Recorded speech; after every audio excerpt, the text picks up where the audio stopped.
बिस्मिल्लाहिर्रहमानिर्रहीम। इमरान खान साहब के हवाले से खबरें चलाई जा रही हैं कि खान साहब जो हैं वो किसी से मिले हैं, कोई उनसे मिलने गया है, अलवी साहब गए हैं, वो गया है, उनके घर वाले किसी से मिले हैं।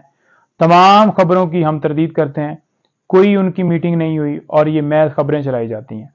दूसरे नंबर पर उनसे जब मुलाकात हुई, उनसे पूछा कि कोई डील आपकी चल रही है, कोई इस हवाले से खबरें चल रही हैं, तो वो बड़ा शॉक्ड हुए कि क्या चल रहा है।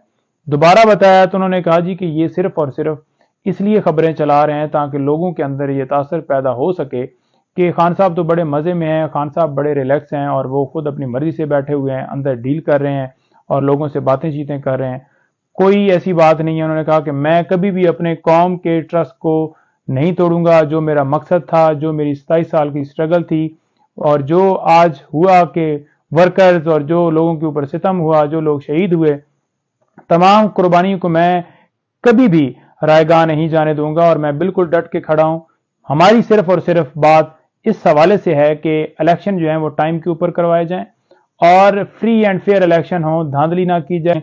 जो राइटिंग के हवाले से मैं आपको वाज़ेह बता दूं, जो लेटर चलाया गया कि ये खान साहब की राइटिंग नहीं है, खान साहब ऐसा नहीं लिखते और ये जो एक महज फेक जो है वो लेटर बनाया गया और माफीनामा टाइप का एक शाया किया गया, ये भी उस प्रोपेगेंडे में शामिल है। आपको रोजाना कोई ना कोई इस तरह की खबरें मिलेंगी और आपने जरूर जो है उसको सोचना है और यकीन नहीं करना, और इंशाल्लाह हम भी गाय बगाए आपको सारी अपडेट देते रहेंगे। बहुत शुक्रिया।